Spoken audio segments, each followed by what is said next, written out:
Good morning and welcome to Hometown Heroes Podcast. I'm Rick Irving with my co-host Mary Staffel, and Morning. today we have a real treat. We have Christian Gipson, otherwise known as Tank, and he's a Garland police officer, and he's a friend, and he is involved in a lot of things to help other people. So Tank, welcome to Hometown Heroes. Thank you very much. It's an honor to be here.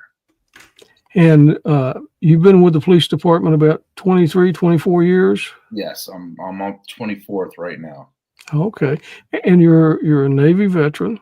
So, Yes, sir. I mean, you don't look old enough to have done all that, but I just turned 50 in September. So okay. You're just a youngster. Just a kid. Huh? I like to think so. Mentally, for sure. Yeah. Where were you raised? So my parents lived in Texas, and so I was brought up. I was born in East Texas, in around the Tyler County area, and then we moved to Rowlett, Texas, and then some in Garland. But around my fourth grade summer, I went off to boarding school summer camp run by Franciscan monks. And then from that time, I just stayed at the boarding school until ninth grade. Right. So, yeah, basically raised by monks. It worked out real well for my mom and dad. So it was just kind of basically needed to square me away. I was kind of a running amok a lot. So I went there, and that was in Searcy, Arkansas. So if anybody's familiar with maybe Rosebud or Clarksville, kind of somewhat in that area, but it's called Searcy. I think there's some pretty good deer hunting around there. I've got a friend that Yes. used to have some kind of membership in a deer camp or something. So Yes. And the funny thing about it was St. Francis is the patron saint of animals, Yep. the Catholic. And the monks used to teach us hunting skills. I always thought that was ironic. But and I think that in Texarkana, St. Francis Hospital, isn't there a St. Francis Hospital there? And Yeah. I think they're spread over East Texas and Arkansas and maybe in Louisiana. So, yes, actually, there's a lot of monasteries, more than people know, from the Catholic churches and whatnot. And so you stayed there until you got out of high school? I stayed there until my freshman year. Mm-hmm. And then there was the start to sophomore year.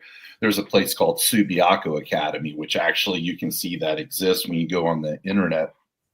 And it's from Switzerland, is the mother school, and a lot of Italian influence. And it's also Catholic, but it's run by the Benedictine monks. And so I went to Subiaco from my sophomore year to my senior year. Both were all boys and run by the monks. Was that in Switzerland? No, the mother school's in Switzerland. So Okay. it came over, and I think, I'm going to say this carefully, 1849, it's something like, the town was built. So Subiaco, Arkansas was built around this academy. And then they're closest to Paris, Arkansas, again, like Clarksville. Little Rock is pretty close. So I was brought up there. And did you play football there, or I did. wrestling, or- I only played 2 years of football, actually, which a lot of people find kind of, it's just different to them because I'm a rather large guy. My dad was he was Golden Gloves, top line wrestler, football. He played for the Hula Bowl, for the Navy in the Hula Bowl during the Korean War. And I actually played my sophomore and senior year. I had some genetically at the time, I was making for a good lineman. And but other than that, I was actually in choir. Well, did you box in the Golden Gloves too? They had just ended the boxing program when I got there, so I wouldn't really say I boxed, but Okay. there are monks there that did teach boxing, so it was kind of Because boxing is kind of my forte. I do boxing photography, and I'm the photographer for the Texas Golden Gloves. So okay. in the region, we'll have the regional tournament and then the following week we'll have the state tournament. I know that there's some of your boxers from the 9th Street gym will be over here in Fort Worth to Absolutely. box in the state. Yeah, So we have some outstanding boxers. Yes. I just want everybody to know why you have the nickname Tank, and I'm going to show them this picture because you've got this shirt on, and but this is That's why actually a size small. I wear a this is why his nickname is Tank. You put a police uniform on him, and I get a little bigger. you The just best say it just blows everything up. you just say yes, sir. So Yeah, that's probably a good thing, right? Yeah. Well, yeah, that's my dad was a big guy. Yeah, he was in the military. He went through underwater demolition school in the Navy, which is a Navy SEAL today. well, at the time, frogman. So he went through that and made it through the buds, but they ended up getting an early out on the Korean War. So he basically took that. So as I'm told, he never went to a team, but he did pass the at that time what would be the buds school. And they called him, his nickname was Monster. He's 6'2". 6'2", and I think he was like 220, 230, and he was on the submarines, and that's why he actually went for UDT. Wow. Because he wanted to get the heck off the submarines because he was too big for them. Too big for the submarine. Horrible. Yeah. So I'm 6'1". I'm run about 240, 250, and then I try to go into a lot of different athletic events, especially as I get older. And then I'm always trying to push myself. A couple of years ago, I qualified for the nationals in classic physique bodybuilding in masters division. And I did that because of the cancers I had, I guess, which we could go into later, to kind of like tell people, hey, if you make it through, keep pushing. So I never went to nationals. That's basically get your chance at a pro card, but that wasn't really my goal. So I wasn't really willing to try to achieve that because it's not really what I was trying to do. So after high school, did you go right into the Navy, or was it a little bit later? It was later. Being an all boys boarding school from 4th grade summer to senior year didn't go well for me when I went and got a partial scholarship to University of the Ozarks because it was co-ed. And so that's just going to make things bad real quick. And concentration levels went down immediately. And so, Go figure. yeah, imagine that. So I got a partial singing scholarship to University of Ozarks in Clarksville, Arkansas. And I was a second bass. I had a 2-octave range, and I sang in different languages, but I didn't speak the languages. I only sang in those languages. So a lot of classical music and whatnot, and we'd go on tours. And so I did really good on that class, but not in the others. I was preoccupied with girls. And so I basically got booted out of that university promptly. I was actually told I wasn't invited back. So, which is fine because everything's a learning lesson in life, and then, it's just one of those stumbling blocks that I need. You kind of learn that maybe girls and maybe a little alcohol didn't mix or something. Exactly. It was a great preparation for the Navy, but not for any type of scholastics. So. But I basically I definitely probably needed that in both ways. But then what happened is I came back to Texas. I was living with my dad, and he said, son, what are you going to do now? And I went to Eastfield and signed up to go to Eastfield, and I found it ironic because I had to go to the counselor's station, let's call it. That helped you study, and they basically told me I needed to return after every class. I was like, but this is a community college, so why?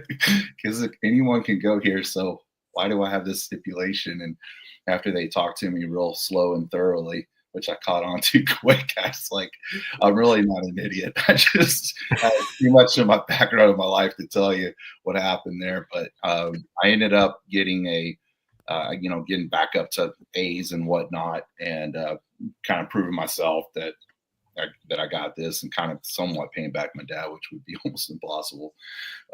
So I then went to my dad and said, hey, the college is not for me. And he asked, what are you going to do? And I said, I'm going to take off to the military. In fact, I already went to the Marines, but the stereotypical door was closed and there was a Navy recruiter licking his lips. So I went in there, and they said, hey, let's do this and that. And you know how that works being a military guy. They said, we're going to take this thing called the ASVAB, which is what we're going to see what you can apply for, like what kind of high powered noodle you got in that head or not. Maybe you need to go to Army. I don't know. We'll see. And then I went to the Navy, and they when I scored, they said you could go to intelligence specialist school. You didn't score high enough for nuke, but you can go to intelligence specialist school. And I was leery of that. So naturally the recruiter goes, well, what can I do to help you? I learned about that one. So I said, well, I really don't want anything to do with college. I kind of want to move on. I like being outside. I like working with my hands and whatnot. And he told me, he goes, oh, you'll be outside all the time. It's going to be like James Bond in 007, right? And here I was signing that dotted sheet of paper, and my dad was there, and with a smile on his face. So I went to intelligence specialist school, which is almost a year long. I made it all the way to the end, and then basically flunked out on purpose. It was so much college, it wasn't even funny. I actually was, I don't know how well this podcast is going, how it makes me look, but everything I did in my life was the hard way. I guess that's what I'm trying to explain. And I was kind of stubborn in my ways and what I wanted. But basically an intelligence specialist is someone who would advise the higher administration, whatever it be, a ship or anyone else. You can even be with fighter pilots or special forces groups, and your job is to gain exactly that intelligence. But not only that, you specifically know what every country's capabilities are. So imagine that studying within the year on real-time information. So I basically was in a SCIF, which is called a secret compartment information facility, and I was learning anywhere from secret to top secret. I had a top secret Yankee White clearance, which is basically the highest thing you can have. But so my background check was extensive. Side note, which almost got side railed because my mother's German and she came over around 68. And my opa, my grandfather, actually fought on the German side of World War II. He was in the Panzerjäger division. So they kind of had a problem with that, of course. And I had to basically show that, yes, I visit them from time to time, but, we're not in some kind of conspiracy. So anyways, they gave me my top secret, and I was learning all kinds of things about ships and aircraft and whatnot. And it was just absolutely excruciating because, I think this from the military, you got 1 year, and some tech schools are shorter, but in a year period, when you're learning about all these countries that we need to know about, that's not a lot of time. So you're talking about a week to 2 weeks of substantial hardcore studying. And it's not something you can take out of the SCIF. I'm not going to study this in the barracks. I mean, this is secret information. So you're time slotted. So it was horrible. So about time I started learning around about satellite systems and what we can do, I became done with it, and I failed. Period. And then they retested and I failed again. And I think they got the point. So I got to go to a closed captain's mass, and I think it was dress whites or dress blues. I want to say it was dress blues. I went into this all, the walls are white, the ceiling's white, the floor is white, everything's pristine. I got my commanding officer in front of me, and he wanted to have a long talk with me. And he said, son, you just wasted a Navy's 1 year time. You wasted 1 year of the Navy's time. I know you're able to do this stuff. No one just fails at the end. I want to know a story. So basically, I told him about the recruiter, everything I told you guys. And he goes, okay. He goes, well, this is what's going to happen. He goes, have you ever heard of the CBs? No, sir, I have not. He goes, well, you don't know it, but you are a CB. And I was like, oh, yes, sir. And he goes, this is what's going to happen. You're going to go to the designator, who's basically a guy that gives jobs out to people like me that are messing up or that need to go into the Navy. And they designate them a rate or a job. And so he goes, you're going to go to the designator, and that designator is going to show you all the jobs available in the CVs. And even if it's just one and you don't want it, you're going to take that job. And that is what you're going to do. And he goes, because what I could do is he goes, you got 3 years left.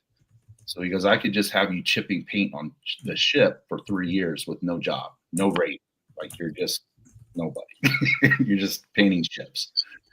He goes, but I think that it would be the wrong thing to do, because it seems like every time there's a job to volunteer yourself, which he goes, really, no one really does of your rank in the Navy. And almost anybody. Again, the Navy stands for never again volunteer yourself, is what a lot of people will say. And he goes, but you volunteer for the filling up the sandbags and stacking them, digging holes. Every time I was in Dam Neck, Virginia. So he goes, every time we have hurricanes, you're there helping the people out, us out, whoever else. And you're always raising your hand. So he goes, you're a CB. Now, he goes, with that being said, when you go off to this school, which is probably going to be in California, he goes, or Mississippi, Gulfport, he goes, you will now owe the Navy 1 year. So when I tell people I've done a 5-year tour, they're always like, 5 year? That's kind of a weird. It's not 3, it's not 4, it's not 2, it's like 5. It's very nice. I always have to get it. And with me, everyone kind of finds there's always a story there. So I went to the designator, and he said, all that's open in the CVs is heavy construction mechanic. Basically, it looks like you work on bulldozers, cranes, anything with a big heavy engine and tracks or whatever else, that's going to be your forte. And I said, well, I don't really have a choice. So I guess that's what it be. He goes, that's basically what my orders are. And you're shipping off in a couple of days. And I went to Port Hueneme, California, which is in Oxnard, California, Ventura County, where the Cowboys play. That's how everyone knows it now, or they practice there. And I went through a 6-month heavy mechanic school on diesel engines and all kinds of other heavy equipment that the CBs would use. And I fell in love with it. I absolutely 100% fell in love with it. And from that point to when I was out in 2000, I almost stayed in to be a lifer. I absolutely loved it. I was a 3rd class petty officer, which is like a corporal to some. I was about to be capped, which is basically, it was an honor to get capped, because they're saying off what you do and your leaderships. Instead of taking a test, we just think we're going to give it to you. It's basically what that means. So I was working on my 2nd Navy and Marine Corps Achievement Medal, and they're going to cap me to 2nd class petty officer, which is E5, or some people would call it, I think it's a sergeant in some ranks. But I ended up getting out to be a police officer, but absolutely loved it. I thrived in it. I had a Marine gunny sergeant over me, Gunny Jenkins. He was a great mentor to me, and man, he just showed me the way how to work in the CVs. So it's basically a construction battalion. You're a roughneck with a rifle. And they call it CVs because it's exactly that. If you can think of our perimeter like a nest, we'll build stuff for the Army. So in 90, the fall of Yugoslavia, the former Yugoslavia, that was Army, that was the 1st Cav. It's the first time I'm going to work around the Army. That was 98, right? Yeah, 98, 97, 98. So they're just kind of finishing up everything. And there's a lot of horrible things like ethnic cleansing going on over there and everything else. When we went over there, and what happened is Colonel Burns was in Vietnam, and he remembered the CBs, and because they were building stuff for the Army guys. So he said when the Army Corps of Engineers couldn't build up these ranch style houses to get all the Army guys ready for a harsh winter. I mean, we're in Bosnia. I mean, we're talking about like it's 20 or more degrees below. They're rough. They're trying to get them out of the strong back tent so they wouldn't freeze their butts off. So he said, we need to call in the Seabees. Forget our own engineers. These guys are going to come in here and they'll build it up. And when he met up with us, we sent a small detachment in, which some of the Army, let's call them as captains, however that rank works. They were kind of laughing, going, these guys, there's 30 of them. Like, what are we going to do with 30 Seabees? And he was trying to explain to him from the story told to me that Seabees don't move in battalions. We split up and go to all these different areas. And then he said, if I'm correct, y'all's motto is the difficult we get done right away. The impossible takes a bit longer.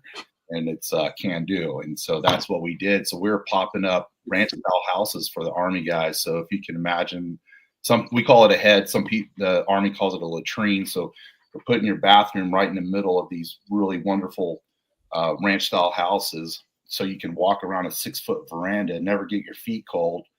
The bathroom's going to be warmed for you. We're building shelves for you, and we put all your racks. You're still sleeping in a rack, but you're inside something that's basically got drywalls. I mean, you're truly in a house without all the nice little decorations and all that. And then you'll have running water and electricity, and that's what we do. We do it for the Army, around the Marines a lot, and then Special Forces. We do a lot of stuff with Special Forces, but we'll do them in small areas, smaller groups.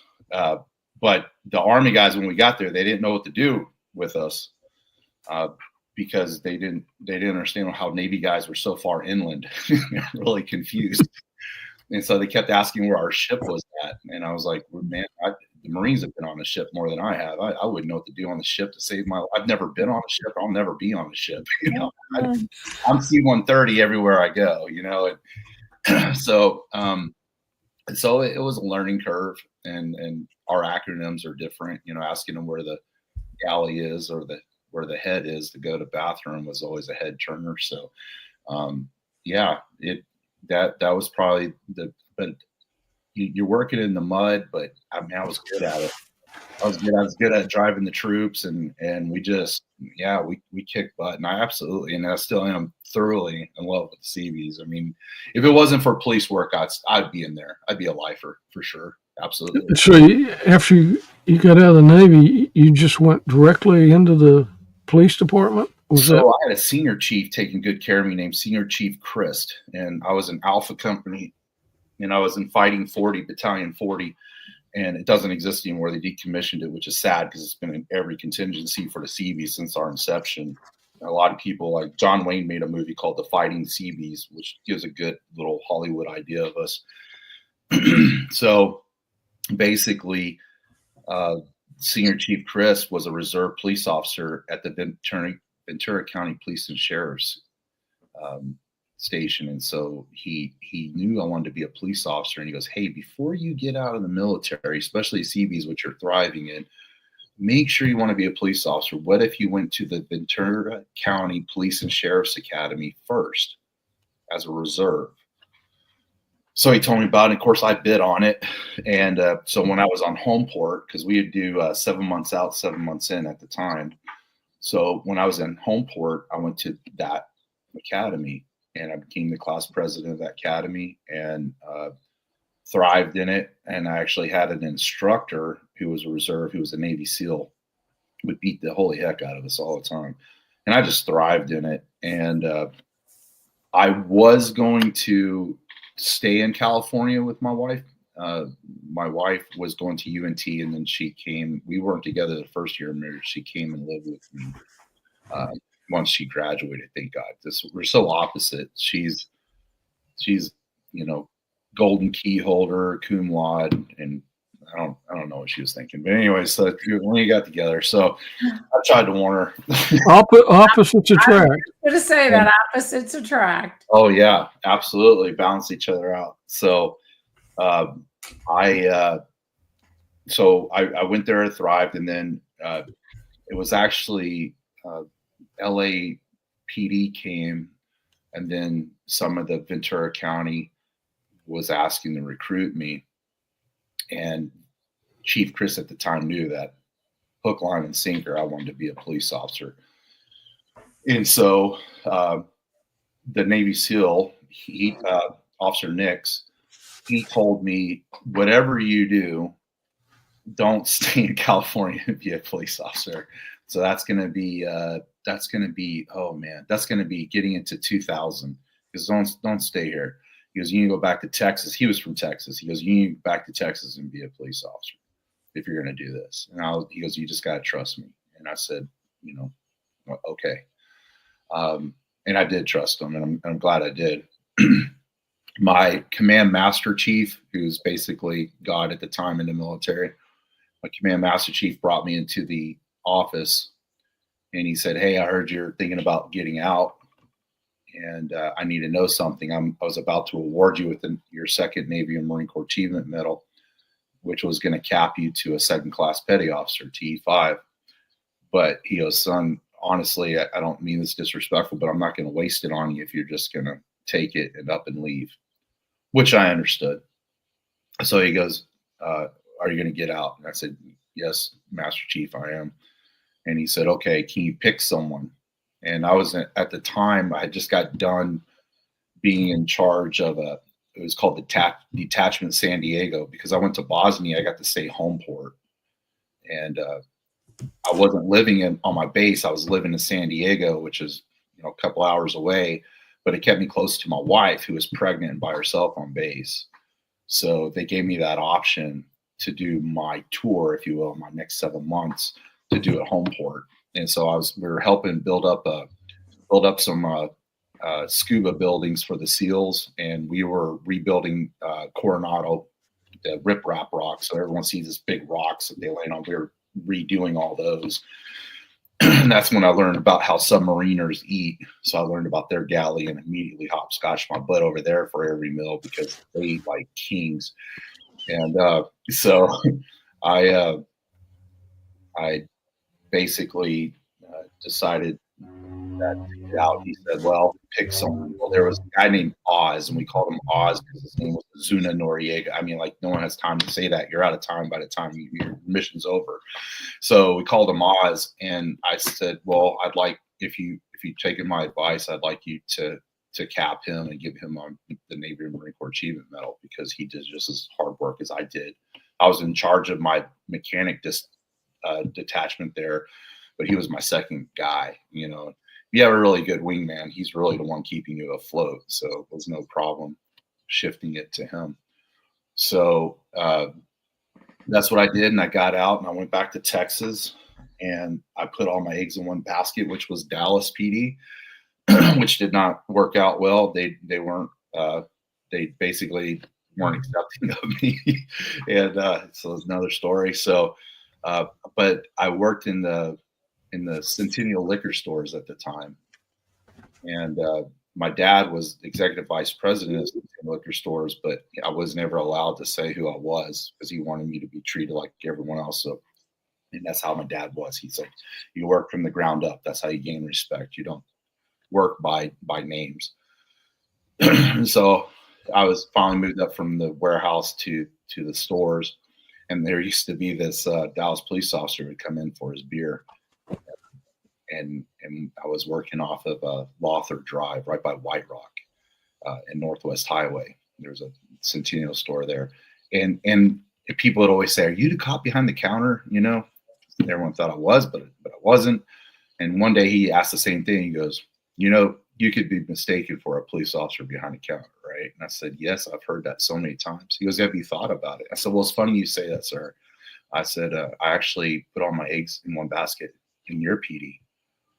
And so at the time, there was just some political stuff going on with Dallas. So at the time, he asked if he could talk to me back in the stock room, and my manager gave us permission. Went back there, and he goes, "Son, if you come to the Dallas Police Department, you and I are going to have some words." I mean, he really said it differently than that, but he goes, "What you don't know is you're a Garland police officer. They're a bunch of knuckle draggers, but they're good officers, and you're built, and you need to go to Garland. You don't know it, but I better find your name there one day." So, I mean, what else do you need?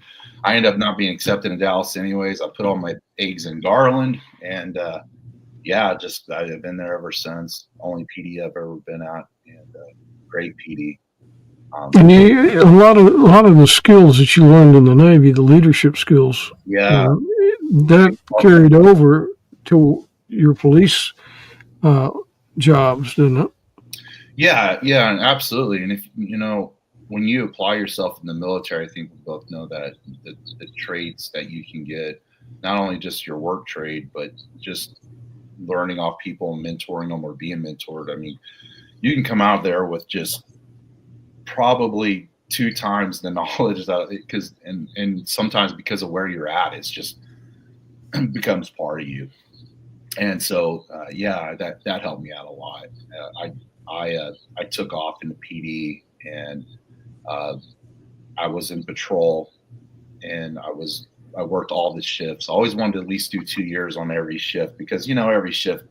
If you don't know, every shift has a little bit of complaints about the other shift. The nights, those guys, they don't answer calls. They go out and do whatever, looking for stuff, and then just everyone's got something to say. So I decided, well, I'm going to be on every shift. So then if I say something, I could actually back it up and say I was on the shift for 2 years. So I did that, and it was kind of early, and so I was really lucky, but 2 things happened. I always wanted to be SWAT, and I always loved motorcycles. I grew up on motorcycles. I love motorcycles, and I thought chips was pretty cool too. So did everyone else. So I wanted to be a motorcycle officer in SWAT. In 2008, basically, I got to do more or less both. So I got on SWAT first, and then shortly after, I got on motorcycle unit, and worked from the ground up on both, and became the lead instructor or principal person on each one. And with the SWAT, you would teach classes, and not just for Garland, but other agencies, or yeah. So that's what I've developed into. So I started off as naturally just because of my size, and it worked out. I was the breacher, so. That's the guy that knocks on the door. Pretty much, yeah. I had my slammer, and then I'm slowly going to work up to explosive. I'm going to say knocks on the door or knocks the door down. Well, it depends, That's the escalation part, right? Yeah. I'm going to start out tapping, and then eventually I'm just going to knock it down. Right. So sometimes it's called knock and no knock, but yeah, sometimes you get a knock, sometimes you just get a door down. But I worked in what we call mechanical breaching. So that's anything to do with slammers, sledgehammer, anything like that, to crowbars, to what we call Halligans. The firefighters use them too. They're actually the masters of them. And then I then worked to shotgun breaching and instructor. And then I worked to explosives. And then I worked to armored vehicles. And so as an all-around breacher, that's when me and a person called Derek McPherson out of Irving PD put together schools, and we would teach in Arkansas, which was always cool to go back to because that was kind of my home state at the time. So I would teach. They were trying to develop something like what we had. And the reason for that is because in Texas, as a state, when you become a SWAT officer, you're immediately inducted into TTPOA, which stands for Texas Tactical Police Officers Association, which is a small group within itself. So it's around 1% of every PD or sheriff's department, give or take, is going to be SWAT. About 2%, maybe are going to be motorcycle officers. So everything's pretty much adrenaline junkie and doing stuff that not normal people do or think safe. So you become part of that, and because that's when we would teach a lot of people. Brazilians would come, and we'd teach them bus assaults, how to take down a bus, whether it be a dart bus, which actually did happen in Garland. And then actually a lot of stuff happened. We had a first terrorist attack in Garland, which sadly happened, which Obama recognized, and one of our officers got the Citizens Medal of Valor, which you can basically look it up on. It'll come up on Wikipedia. But I was involved in that. So I would teach a lot of things, which eventually then moved in hand-to-hand combat. I was boxing. I fought in the very first Guns and Hoses boxing match that some people know Lieutenant Swavey knows about. So I'm going to be in Mesquite Rodeo. I'm going to be sitting on the bullpen, quite literally, the bullpen. Dirt's underneath me. We got some officer trying to play a jam box for the music. We got people there, mainly fire and police. Beers for the first time are open to come down and drink. And going into I'm trying to get down into the ring because it's now like 11:30 at night, and I'm a super heavyweight. So finally it's my time to fight, because we'll have like 18 bouts at 1 minute round. So I'm walking down the dirt, have to knock off my shoes. The guy's trying to play my song coming in. People are well hydrated at that time. I think we had to actually have, it's the first time in history of Mesquite Rodeo, they had to make 3 hot shot runs because they kept running out of beer. Tells you a lot. Most police and fire are veterans anyway, so they're carrying all that over. So I get in the ring and I do well. I got a TKO on that, and I take 1 year off, and then I go to 3rd year, I box again, get another TKO off that. Both incredible fighters, just got lucky. And then basically around, I don't even remember the years. So I'm a cancer survivor for 12 years, but later down the road, around when I'm 38, I get bile duct cancer, and it's a rare cancer. And so I didn't really know what was going on. My hands were itching. Bile duct cancer is rare at that, and it's called one of the slowest growing cancers, but the most deadly, because there's no real signs. Well, I got lucky because where all my bile ducts within my liver come together, like kind of just, if you will, just make little cross sections, is where the tumor was growing. So I ended up getting some jaundice. And luckily I had a doctor that was like, hey, that's, obviously not good, but I'm just going to immediately start sending to specialists.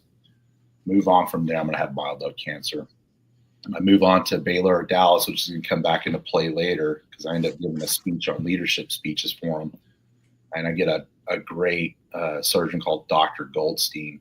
And Dr. Goldstein's now one of the head board guys at Baylor or Dallas. And he's one of the top U.S. liver researcher guys.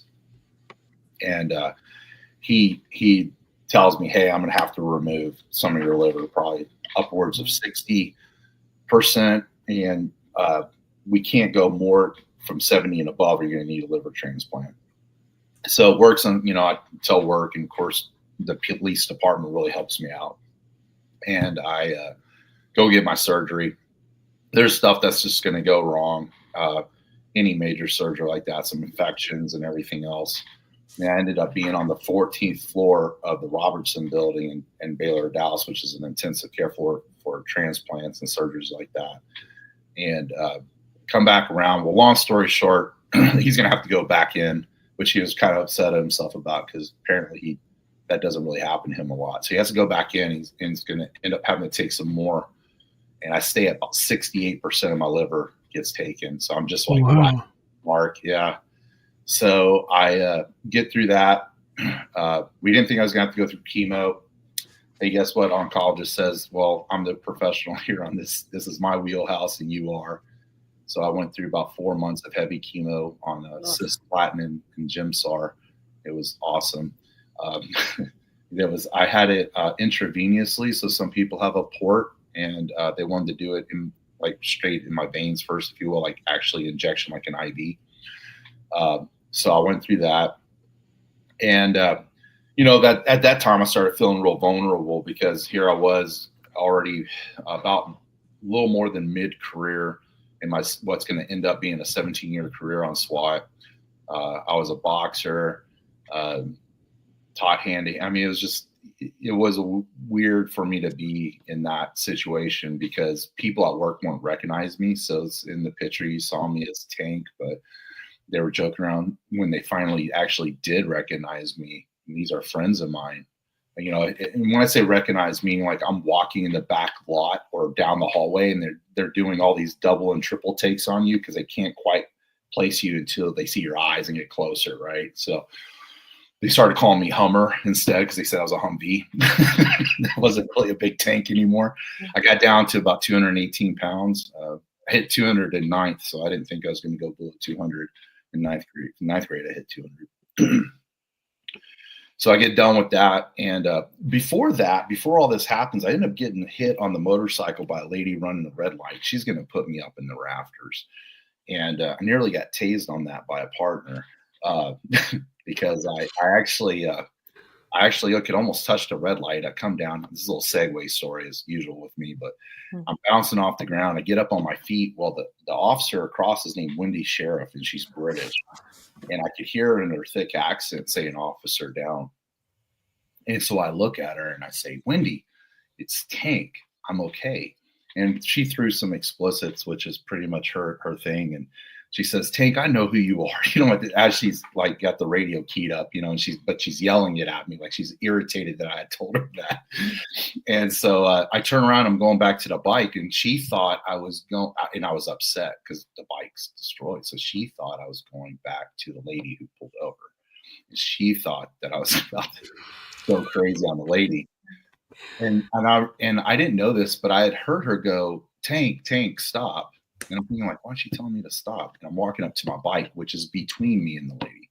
And I stop and look at my bike. And I remember hearing her saying, oh, thank God. Okay. So later on, about 2 weeks later, one of the officers tells me, man, I'm so glad you're okay. And I can't even imagine what would happen to you with 50,000 volts running through your body. And I was like, what are you talking about, man? And he goes, you really don't know? I was like, no. He goes, Wendy Sheriff was going to tase you. And I said, what did you just say? And so he tells me. So I see her. She just got through putting someone in jail. And she came out and say, Wendy, can I talk to you? She goes, oh, yeah, love. What can I do for you? And I said, hey, this is what I heard. And I told her the story. She goes, oh, hell yeah, I was about to tase you. And I was like, well, why would you do that? She goes, because you were walking over to that lady and I thought you were going to just go crazy on her. So I was going to save your job and tase you.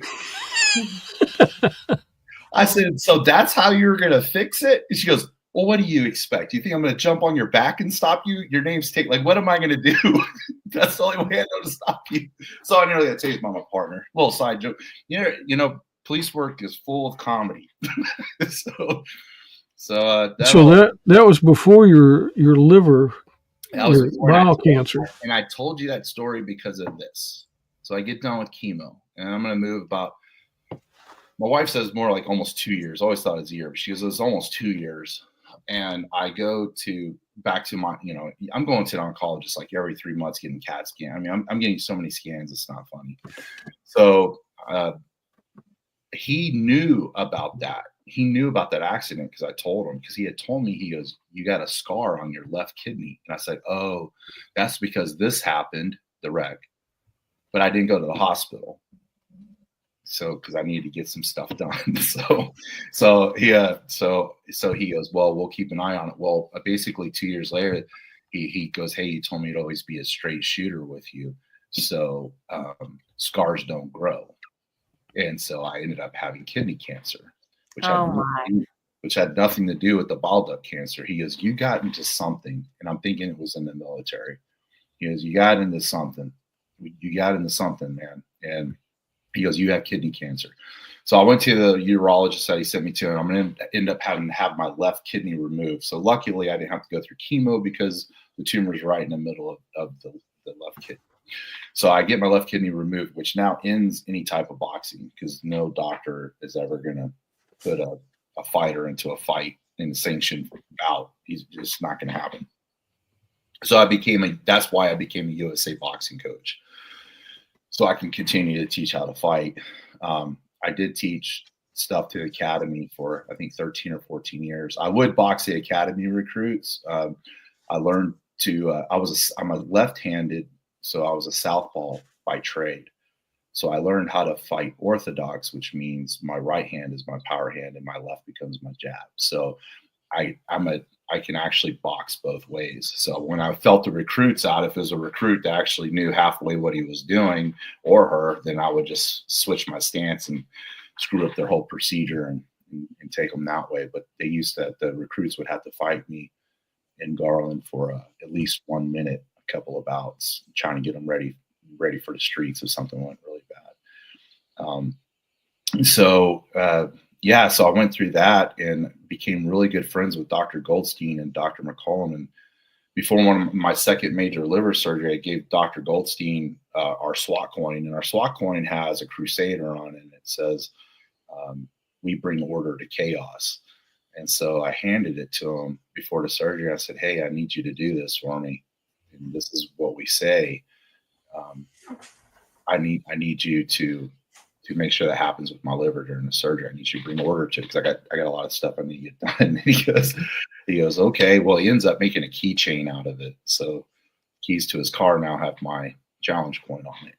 Wow. And then we got to talking, and then one day he goes, "Hey, will you teach a class for me to the surgeons retreat?" Which I was like, I don't know what that is. What is it? And he goes, "Well, it's all the surgeons that are basically they have become surgeons, and they're about to go to the respective hospitals or whatnot. And I need you to teach them about leadership." And I was like, oh, okay. And he goes, "You always talk to the nurses, you always bring people up. So I need them to learn how to work with their nurses, their team in surgery. I need you to teach how a team works and just translate it from combat or SWAT stuff and translate it to the civilian capacity." And I said, "Okay, well, it's not a hard shift." And so I'm called by the lady to get this all arranged, and she says it's going to be at the W Hotel, which I didn't know what that was. And so I said, "Well, instead of an acronym, can you just tell me what the name of it is?" And she goes, "Oh, honey, you would just know. Anyone knows the W Hotel just knows." And I was like, "Okay, well, that's fine. It's a really fancy hotel in downtown Dallas, and that's where me and my SWAT medic taught a leadership class." So even with some of those dark things that happen, I'm always trying to make connections, and I ended up doing some pretty awesome stuff, teaching leadership skills and trades to the new surgeons coming out. So, which was interesting because they're young, and I mean, gosh, they're way smarter than me, but I think I was able to translate how to talk to them a little better. Mm-hmm. So, how to actually communicate with people on their team, and not just, or if you will, run the show, which apparently seems to be kind of what happens there sometimes. And you've taken those skills in helping others now, because the police department had some dark times. And that's how the foundation that you work with, Never Walk Alone, started, didn't it? Yes. So I went through my cancer, and then we're going to end up getting a lieutenant. He ends up becoming my lieutenant, but before he became my lieutenant, if I'm correct, he actually sought me out. He's a Marine, and he came to me and said, "Can I talk to you?" And I said, "Of course, yes." And he takes me into a private conference room, and he tells me, "Hey, I just been diagnosed with cancer, and it's extremely rare. It's called mantle cell carcinoma." So I did my research and find out, it's pretty rare. I think it's also going to be from his military time. So we talk about things, and he was scared, obviously, and he was nice enough and man enough to tell me that, and he just needed some support, and what do I do from here? I'm lost. So I guided him, and so he becomes our lieutenant over traffic, and so he becomes a motorcycle officer, which he worked hard on to get that. That's about 1%, maybe 2% of PDs, if they have a motorcycle unit, or motorcycle officers. We're nothing we do makes sense. Why do you want to be a police officer on a motorcycle? Just ups your chances for being in the hospital in the grave significantly. So you just have to be a little off. I don't know what else to tell you about that. So, but we love being on motorcycles. So he becomes a motorcycle officer. We're working through all this stuff, and he's having to go to MD Anderson. So what me and the guys start doing is hey, let's let's start chipping in money. We don't need to ask them. It's just the right thing to do for our brother. Traffic unit's an incredibly tight group. In our traffic unit in Garland, it's about 19 officers. And so I said, hey, let's do $100 a paycheck. So we get paid every 2 weeks, and every paycheck we collected $100 and put it into a container. And then every time he needed to go somewhere, we just kind of made sure him and his wife were taken care of, which he was reluctant about, but then he finally just listened to us because we're a bunch of stubborn, typically traffic against older guys and way more senior guys. So it's sometimes people a little nervous coming in because we pretty steadfast in our ways and pretty knowledgeable, usually can back it up. So what happens is he ends up going through some dark times. No one knew it. He was actually a psychologist, and he, on the side, he was actually, by technicality, not a professor, but he was a professor of psychology, and he taught classes at UNT, and I forgot what other university in the area. So, it just goes to show us, because he's going to end up committing suicide, and no one saw it coming, and we just didn't see it coming. I mean, he's a psychologist. Like, how did we not see this? Did he know exactly what we're supposed to look for, so he didn't present it? So he committed suicide, and we didn't really. Obviously, we were in a dark spot as a unit. We felt like we failed something, which is rare for us. And we also had thousands of dollars saved up in cash in our drawer, in my drawer. And I'm like, I didn't know what to do with this. I mean, what do we do? We're going to just give it to the wife, which has been fine. But then, and we ended up getting a lot to her to help her, and we made sure we helped the family. Still helping the family. We're just talking to the daughter and son not too long ago. And so one of our officers, named Officer Privet, a great traffic officer, a very senior one at that, he said, you guys are doing so good, and y'all are doing it for the right reason. I don't think y'all should stop, but y'all should make it into something bigger. What y'all been doing in the community and everything else to raise money is it's amazing. The time Officer Barnes is going through cancer, he's going to end up passing away from it, I think last year. So we've been around for about 4 years now. So we created the foundation, and we came up with the absolute longest name with the worst acronym, the Garland Police Never Walk Alone, which I think translates into Jippenwa. I mean, it was just not well thought out. It was not, you wouldn't think military and police guys made it up. But we just thought, well, we are Garland, and it is for our PD and everyone that helps us that's in our fence line. So why don't we call it Garland Police Never Walk Alone? And because that's really what we were trying to stand for the whole time anyways. So we took on that name, and obviously we did really well, because none of us get paid to do this. We just do it because it's the right thing to do. We've been doing it for 4 years. We got an event that we either put on ourselves or help out with probably every month and a half.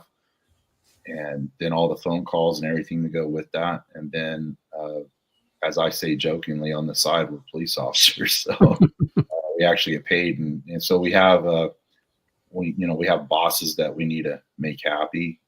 And so it's a juggle, but it's for the right reason, and it's done quite well. And you have a lot of community support too, not just the police. Yeah, but we didn't realize how much community support we had. I mean, we knew it in Garland, because Garland's always been, there's some people that are going to maybe be upset at officers, but Garland as a whole is incredibly supportive of their officers. And we knew that, but we didn't know to what extent until the foundation came around. And it was the volunteers. Citizens Police Academy helps us all the time. Citizens come to, it's just way more support than we really knew that we had. And you have events during the year to raise money, and one of them is coming up just next month in March, correct? Yep, that is in March, and we're going to do. It's going to be on Friday. It's going to be for a few hours. It's called the Clay Shoot. It's run by Sheena Sharapata. She's the event coordinator on it, and she does it through Planet Fort 635, because Planet Fort 635 adopts 3 foundations, and we're one of them. So she actually puts it on, and then they do it for us, which is, I mean, it's amazing. Planet Fort's been backing us pretty much the entire way. When she and I met, they just jumped on it, which was absolutely incredible. She's a master at putting together great events. Oh man, yes. And she always has a good team with her to do that. Yes. Here's a picture of you, and then there's Sheena. Yep. And Lori. Lori, I think was she the mayor or Garland? Yeah. Okay. Forced to live with right there. She's awesome. And Christella, she's involved in everything. Everywhere. Everywhere. And then Amber, she's with the police department too. She's a detective. Yeah. She's on board. Yeah. And she works out quite a bit too. We actually competed together on one show. We were backstage together. Yeah. So she got into competing as well. Yeah. But that's a great team that puts that together. And that's going to be on the 21st of March at the Texas Gun Ranch, which is at Terrell. It's a great facility. How many shooters do you think you'll have this year? Well, I know Sheena said we could get up to 60 teams, but I don't think we're quite there. But I think it's after 60, we'll actually have to have, I guess, like run it twice. She's grown it so big, and it's so the diversity in companies is great too, because it really adds to the networking of it. It's not really just construction companies or just computers or just firearms companies. It's a vast diversity. So, and this will be the 3rd annual. The first 2, you probably made about $40,000, and then the next one about $40,000, maybe. Yes. This one you're already looking at 60,000. No, actually, we're above that now. She's done so well. We're getting closer to probably 70. Because you've got a good following. I mean, yes. A lot of people, especially these nonprofit groups, they don't understand that you could get a whole bunch of people. I mean, 60 teams of 4, that's a lot of people. Yes. During the week, and they all show up to go shoot at the shooting, at the Clay Shoot. And a lot of companies have teams. And a lot of these guys that come, men and women that come and shoot, they aren't using, a H70 Wingmaster from Walmart or something, or definitely not. They're using shotguns that cost $15,000, $20,000. Yeah, they are. And then they bring out their little ATVs that have heat and air that cost another $40,000. Yeah. It's impressive. Well, and they also like the Texas Gun Ranch, Bart and them run it, and Mr. Sanchez, the range master. It's amazing. It looks like I call it kind of like a Yellowstone look, and it's set up like a golf course, but it's all clay shoot, and then instead of walking out there, you use your golf cart. So it's set up like a country club. Oh, it is. Which is impressive. And so people like that, and then you got Sheena, your lunch is Texas Day Brazil, and then not too long after that, we have a sponsorship dinner, and we take care of our sponsors. You have breakfast too. You're gonna have a food truck out there. Yep. One of our retired officers has a food truck, and he's doing all the breakfast. So we try to help our officers. We actually try to think that we make a return to our to the people that sponsor us. We don't forget them. We're always calling them. We have sponsorship dinners. I was told by a few that they go, we like that you actually call us every now and then just to check on us to see how we're doing. It's not like you're just asking us for money or material to raffle off. You actually keep up with us. Or if we ask you, hey, we need a favor because we don't know who to go to on this, do you have a connection that you as quick as possible to make sure that we get the right company. And, because you establish a relationship with them, and you establish it a lot of times at the clay shoot. Yeah, because you have these corporations. You have the Cane's Chicken. Yep. I think they're out there. But all these corporations, all kinds. Yeah, you just talking to each other, and we make sure we give them time to do that. So set up the tables afterwards. Of course, we have our talks and all that. But while they're eating, that's the whole point. We want them to be all in one place. We kind of almost force the talking, the networking, and a lot of them don't have a problem with that at all. And we've been told that, hey, you really given me some good contacts doing this too, and that's what it's about as well, because that's the whole point of it. It's supposed to be community. I mean, it's kind of the whole point of the foundation. And to have them, I mean, Terrell's a long way for some of them. I mean, it's not like going into Dallas. The furthest ones away that we have, yeah. Yeah. Most of them are held in Garland, but we needed a gun ranch. So that. But you've had two. This is the third one. Yes. If y'all had given up on the second one, after the second one, you'd have left about $70,000 on the table on this one. Yeah, and we need it too, because we, for the guys, sadly, and a lot of people don't realize, sometimes they go, I want to support, and that's what Sheena and I talk about a lot. They go, we really want to support veterans, which I love. And sometimes I tell them, do you know, and I said, I'm just going to throw out a random percentage that I think is somewhat or pretty accurate. It's about 80% of officers and firefighters are veterans. I mean, that I always joke around. I always say, if you're Army, Marine, or Navy, you're probably going to be a cop or a firefighter. If you're Air Force. Now, do you know Todd Hall? You're talking to an Air Force veteran. Yeah, okay. She's always got to come up with some kind of listen, deal. I think.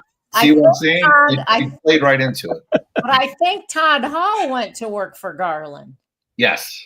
Yeah, Todd was one of our crew chiefs on the team. You're right. There's probably about 3 Air Force people that will become officers. For some reason, they're not working on aircraft, making a lot of money. But I was the first sergeant for the security forces, and almost all of our people were. Boy, am I getting it? Oh, this is awesome. This is what we do in my office. Like, well, anyways, you proved my point. Air Force people are smart. So, not all of them. Not all. Listen. I say that, but I tell you, most of our defenders were very, very intelligent, and we had ones that were SWAT and gang unit and everything all over the state. Yeah. They were pretty impressive guys. I deployed with them. Yeah, because those security guys, a lot of those in the reserves, they are officers in other departments. So. I got to work around the Air Force when I was in Bosnia, because instead of us doing the airstrip, you guys did. Yeah, we had taken over one of the airstrips that the Serbs had, and so we got to know the Air Force security guys, because they wanted a workout gym. So the trade-off was, we get more access to the airstrip, we build you the workout facility, and then that got us introduced to who I never was around, which is Red Horse, which is the Air Force's version of CBs. Right. And so then we kind of all made friends, and we were basically borrowing tools off of each other at that time. But the Red Horse is mainly for the airstrip, because it's used. Sometimes the CBs would actually do the airstrips. So that was my first introduction to Air Force. Yeah. Yeah. I was always appreciated, or didn't appreciate. I appreciated the fact that the active duty gave me so many opportunities to inform them, because I was active duty for many years, and then I was a reservist for many years. So when I deployed, and I went to pre-deployment training and deployed, the active duty always wanted to stand up and say, well, we do this all the time. We're active duty. You guys don't know what you're doing. And I said, really? Yeah. See that guy over there? He's a lieutenant in the Houston SWAT. You see that guy over there? He's in the San Antonio gang unit. You see that guy over there? He's Dallas SWAT. Yeah. You want me to keep going? Yeah. Because listen, they see more action in a day than you see in an entire year. And a lot of people, I'm actually glad that you said that. I'm actually really happy you said it. It's just a good point.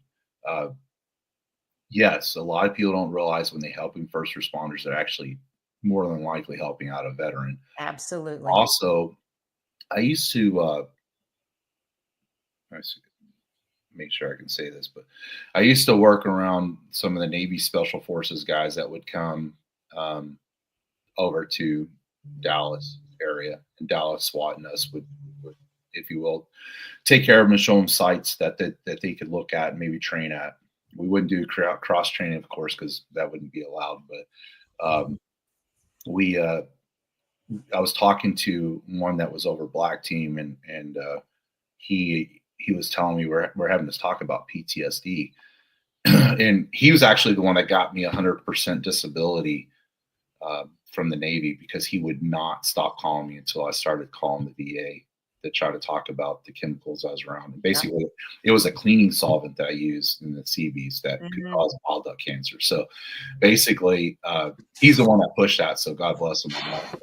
And I tell him that all the time. But he was a senior chief, and we were talking. I talk about PTSD, and he says, I have something to say about that. He goes, when he goes, us active guys, especially on the team, the specific team that I'm on, he goes, we see bad stuff, we get called, and he goes, I know SWAT is not us, but it's kind of like SWAT. When they call you, it's not good, something needs to be, handled the right way and in a specific way with the right tools. Well, so he goes, but as a police officer, he goes, you guys just get no breaks. He goes, that's kind of what I've noticed about being around you guys for so many years. He goes, we'll have instances, and they're very concentrated, and there may be quite a few of them with whatever hitch we have, 4 years, 5 years, whatever it is. But he goes, no one goes into police work thinking, I'm going to do 2 years and get out. Right. You're thinking career, and a career, we all know, is going to be anywhere from 20 to 30 years, probably going to be somewhere in between.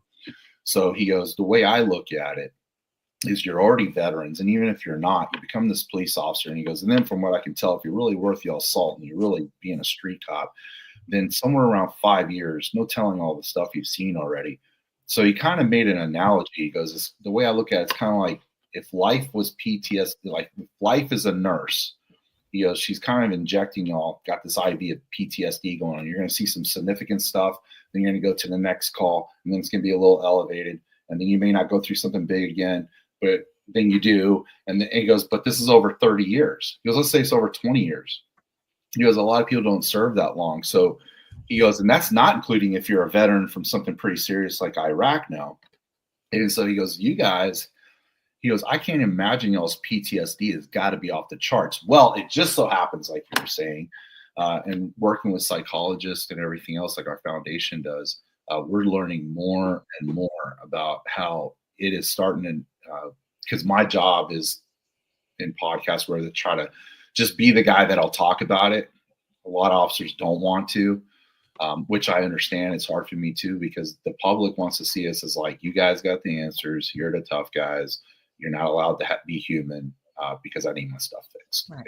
And I really don't know how else to say that. So if I was to show weakness, like show up to a domestic and be like, I got the exact same problems, they're not going to want to take an answer from you. You have to do a lot of coverage. So my job is to kind of, hey, look, we're human. We just have to put stuff back. We have to, we have to hide it and then move forward. And there's only so much you can do with that without a relief valve.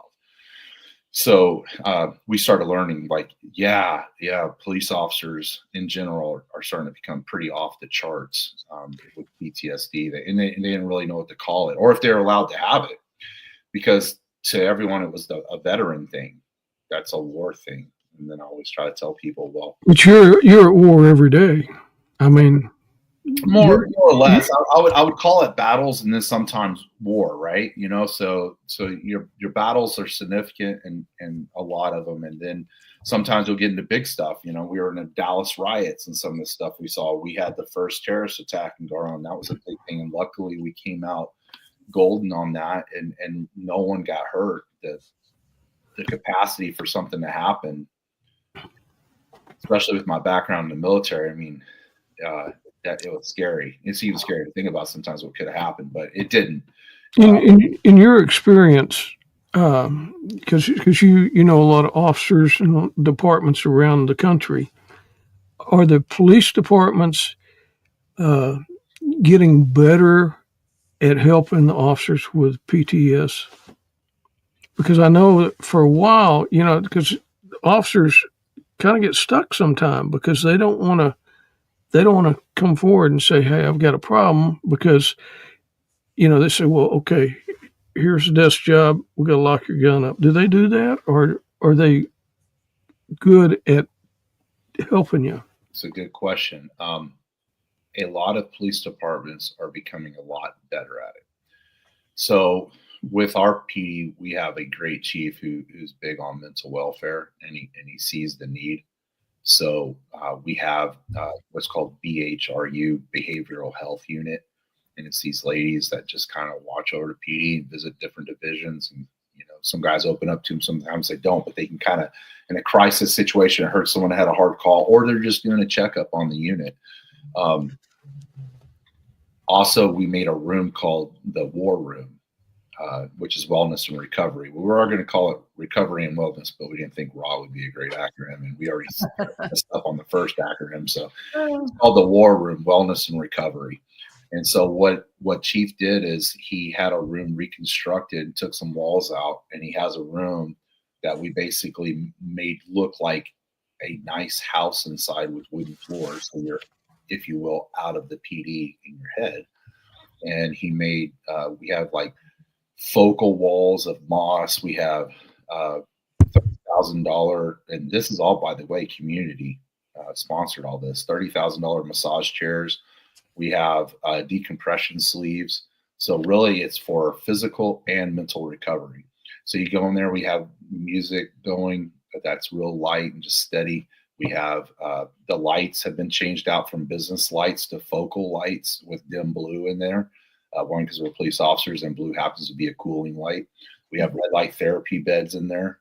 And then what we did was subtly, we really were kind of wondering if we should or not, but we did. It was our association and our foundation involved in it with the chief's blessing. We actually got the badge numbers of the 2 officers that have committed suicide in Garland PD, Lieutenant being one of them. And instead of making a glaring sign, we just put their badge numbers up on a wall in the back that just are just incredibly dimly lit. So as you're in there and you're just focusing, it's just something to think about. Let's not get to that point. Let's not go to that place. Let's talk about it. You can hook your headphones up. It's really an amazing room. To answer your question, so what has happened off of that is people like Allen PD. So Chief Dye of Allen PD used to be one of our assistant chiefs. He heard about the room. He contacted me, and he wanted to get a room just like that. From understanding, they've built it up. He also just now built a boxing gym for his city as well. Then Fort Worth came to us. So what we're finding out is a lot of the behavioral health or any of the officers assigned to that have actually contacted us, say, "Hey, how did y'all put this together? How did you get the community to be so involved?" And I was like, because honestly, the community wants us healthy. And whatever they don't want us to be handcuffed to anything. So they want us to be able to do our job. So they're willing to put forth the effort to make sure it happens, especially the business. And so and you get such great community support in Garland. We do. Yeah. And that's some of the things I was talking about. It's hard to even give you all the instances, but I mean, those are big ones where they've become big players. And that's why we need the help with the money too, because one of our officers, he's an Army guy, officer. I think he retired a major, and he now works for a big aircraft company, and he's becoming he's all instrumental and electronic, whatever it is, instructor on the aircraft. And now he's moving to instructor over jet aircraft. And so he's now been able to purchase a twin turbo 6-seater that he has at Addison Airport. So what he does is he knows that the pilots that he's teaching to upgrade to different aircraft need time to fly. So, or their hours, I guess is as they call it. So what he does is, if I have to have an officer go to MD Anderson, he'll loan his aircraft if he can't fly it. He'll loan his aircraft to that pilot to get his hours to fly our person and their family to MD Anderson instead of taking the trip. So it's a 37 minutes there, 37 minutes back. So he wanted to do it for free because he has a huge heart and he's a hell of an officer or former officer and a military veteran. So I said, hey, man, we can't do that. I mean, I know there's a lot of expenses that I can only imagine on that aircraft. So you got to let us help. So basically a flight to MD Anderson and back is about anywhere from 25. Well, I don't know what fuel prices are now, but in general, they're typically $2,500 to $2,700 of fuel round trip. So that's what we monetarily donate. So when a family, and that's through the Never Walk Alone Foundation. So to give you an idea, we've had a few officers having to go back and forth to MD Anderson. And most of it, actually, both of them were veterans. The last one, Officer Barnes, who passed away from his cancer, Iraq and Army. So we fly them and their families back and forth. And then sometimes Nelson, he'll actually donate his time.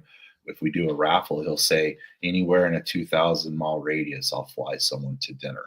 Wow. So I'd like to get in that raffle. That's very cool. Yes. So one officer won it on his anniversary. Wow. And took his wife off to the coast to eat seafood. And I told him, boy, that's a blessing, a cursing. And he cursed, and he goes, why is that? And he goes, it was a blessing. And I said, well, it's also a curse, man. I don't know how long you want to stay married. You're never going to top that. You're never going to be the billionaire. Yeah. So hey, honey, we're going to go fly to wherever off the Gulf and eat and come back the same night like that. You're probably not going to recreate that. So, but it's an expense. We have around 400 sworn officers, and then forensics and jailers and dispatchers and the administration ladies, as we always say, they got to be a little off in the head because they listen to all our stories and they're around us. So we figure they're going to need help, and then everyone's immediate family. So you have a lot of people that you take care of, and the play shoot is the way that you'll take care of them. That's right. Through the funds at the clay shoot. And for people that want to know more about the clay shoot, they can go to garlandpolicefoundation.org/clay-shoot and find out about it. They can sign up for it. And that's just a great time of fellowship. And then go to that .org. It'll actually show all the events going on. Yeah. We support the Shriners Event Center, which are the Shriners. We support them with their haunted house, and we get big time actors that came last year. Hellraiser, Pinhead came to sign autographs, and this year, what's in the works, but I don't know if it's going to happen or not. But the person is interested is the original actor for Jason on Friday the 13th. Wow! So he may become the sign autographs, and that's going to be that's run by my event coordinator, Kathleen D. Nicola, who actually runs the Hella Shrine Event Center off of Rollout Road in Garland, across from the stadium. And she runs all kinds of events, but that's the one that she runs for them. And then we support that. So we do a lot of stuff where we support other foundations, which is kind of what you were talking about going into, which is the boxing gym or Ashland Equestrian Therapy, pretty much all the people that we work with. And then Kathleen, it becomes one of our event coordinators. So it's actually just quite a few foundations helping each other out for all. Works out good. Yeah, absolutely. And then they don't have people like Kerry Hoffer at Caliber Car Wash. And that if you go to the one in Rowlett, March the 7th, 8th, and 9th, that's going to be the Garland firefighters. Mm-hmm. And then Never Walk Alone, they're going to be at the end of the month in March. Yep. And in April, they have the 3 days for the 9th Street Gym. So just a great community you live in. Yeah, those kids do great. The boxing gym, that the Garland Police Boxing Gym, or as it's known, the 9th Street Boxing Gym. A lot of Golden Gloves and Silver Gloves winners out of there. Marbles. Alex, he actually got to compete. He got to go to Colorado Springs this year to try out for the Olympic. And he missed it by a fight. Are you gonna be at the Golden Gloves state tournament? I don't know if I'm gonna be at the state tournament, but I'm gonna be at the 9th Street the Black Tie Affair at the Colwell Center. Okay, and that's in June. Mm-hmm. Yeah, I'm gonna be there. We bought it. Our foundation bought a table there again. Yeah, giving back. Yeah, we push towards other foundations too. That we don't. Well, very good. We've about run out of time today, Tank. Yeah, I'm a talker. Well, hey, listen, make sure when you see Todd next, tell him that I said hello. I will. I haven't seen him in many, many years, but you could ask him about our what do I want to call it? We had a little class before he got married. You should ask him about that. We had a little fitness class during NCO leadership development class. You should ask him about that one. I will. I don't think the Air Force does like the Navy in some of their before you get married deals, because no, this was this just happened really coincidence. Yeah. But yeah, you'll have to ask him about it. It was pretty fun. Y'all do PT in the Air Force? Listen, yes, of course we do PT in the Air Force. She still does it. We definitely did PT. She runs 5, 10, 15 miles a day. No, I don't run that much. I still. Well, you run 5. I don't run very fast, but I run 3 days a week. Not very fast, but. Hey, that's awesome. That's when I was going through cancer and all that, that's what my doctor said helped a lot. There's only so much exercise I could do before, but where I had myself out before and then where I took myself afterwards, and sometimes when I go to the oncologist now and I'm wearing the bracelet, that would mean that I'm a cancer. So, I'm going in for cancer. People look at me and it doesn't make sense, but so man, don't stop. Don't stop. Yeah. I mean, I walk every single day and I cycle almost every day. That's awesome. But and I lift a few times a week. But I'll be 65 this year, so I'm trying to beat. She's well preserved for 65. I'm trying to beat Father Time. Hey, that's awesome. So. Wow. Yeah. You should maybe teach some of our officers how to do some of that. Yeah.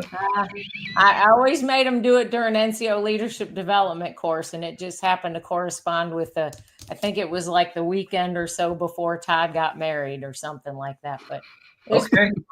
That guy always made me laugh. He was so good. He was so good. Yeah. Awesome. Yeah. Well, Tank, thank you so much for being a guest. GarlandPoliceFoundation.org. Yes, sir. And they can find more about the Never Walk Alone Foundation. And I look forward to seeing you at the clay shoot.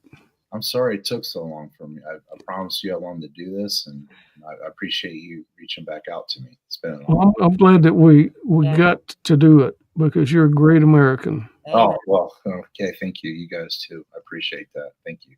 And God bless and protect you and your brothers and sisters on the Garland Police Force. Thank you. And same to both of y'all. Seriously, thank you for that. Thank you so much. All right, guys. We'll see you later. All right. Take care. Thank you. Bye. Wow. What a great guy. Man, some people go through an awful lot, and it doesn't slow them down, and it doesn't stop them from helping other people. And that's what we see so much on this when we bring people on here, the guests on here. It's just amazing. But you see him now just like this, and you never know that he's cancer survivor times 2. Yeah. And all the other stuff that he's been involved in, Yeah.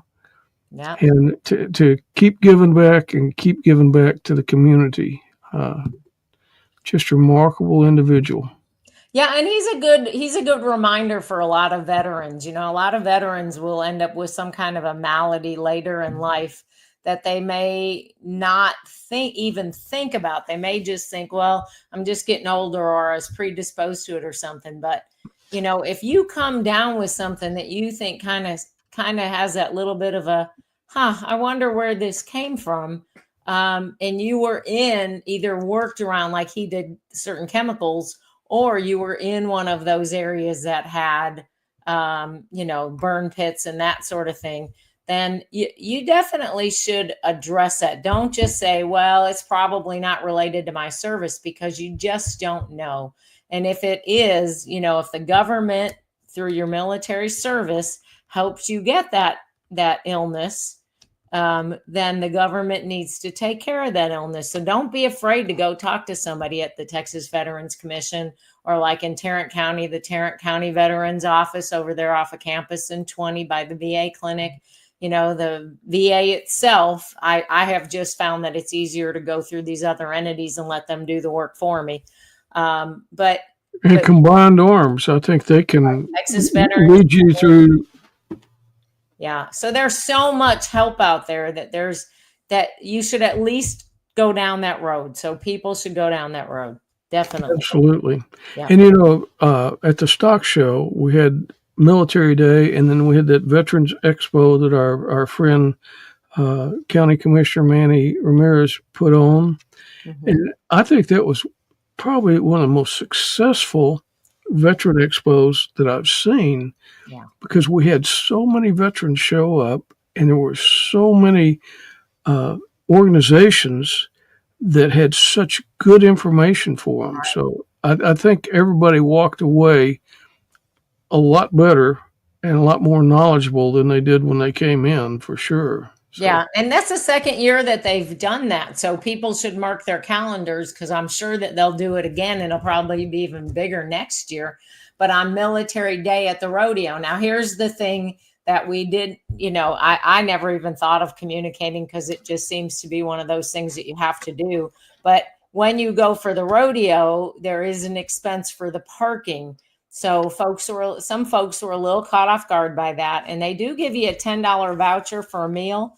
And depending on what you get, that may or may not cover that. But there were a few people caught off guard by that. But really, because it's pretty expensive, $20, and I have been very vocal, but it didn't help. I've gone to city council, but it's always, the city, that's our facility, but it's the rodeo and stock show, or whoever has the rental for that.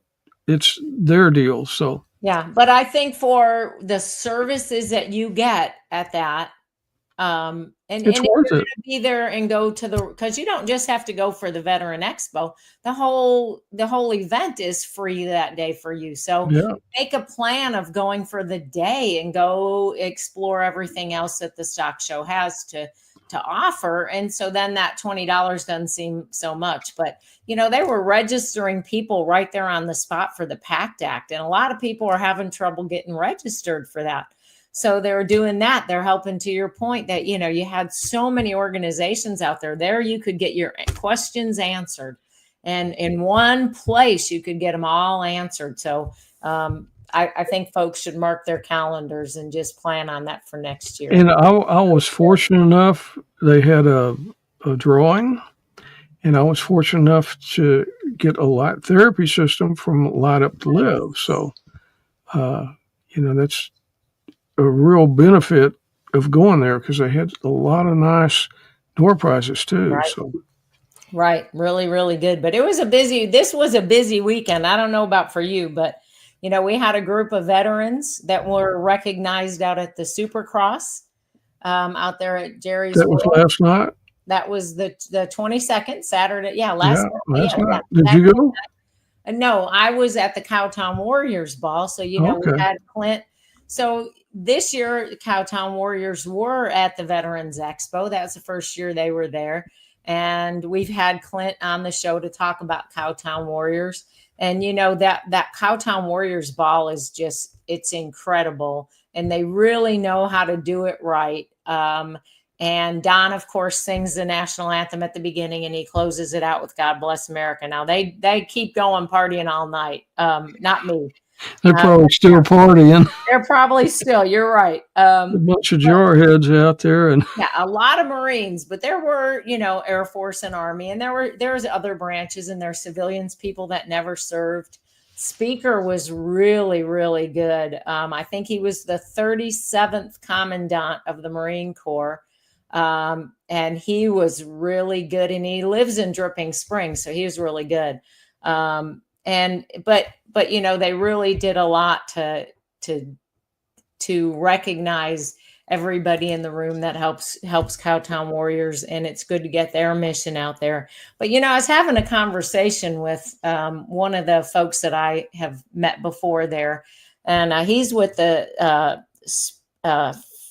Special Forces Association, and so we were talking about groups like the American Legion and the VFW and his organization and others that maybe are a little bit smaller in individual groups, but have a big wide reach. And for some reason, folks are not participating. So we got a lot of veterans out there that are not participating with these organizations, the Legions and the VFWs and all that.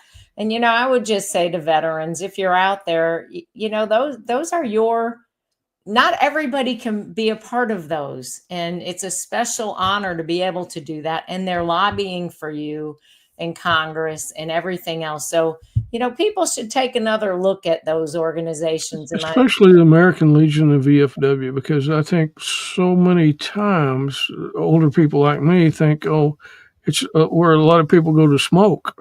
Yeah. But they don't smoke most of them don't smoke anymore. So, because I can't go to the ones that have smoking in them or did, and they haven't got it all out yet, because it bothers me too. But that's a great point. But if you're right, there's a lot of smaller organizations that just don't, they're kind of out there unknown. Mm-hmm.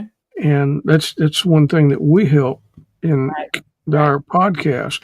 Just like Cowtown Warriors, it's a Marine organization, but people don't realize that they help all branches of service, all the veterans.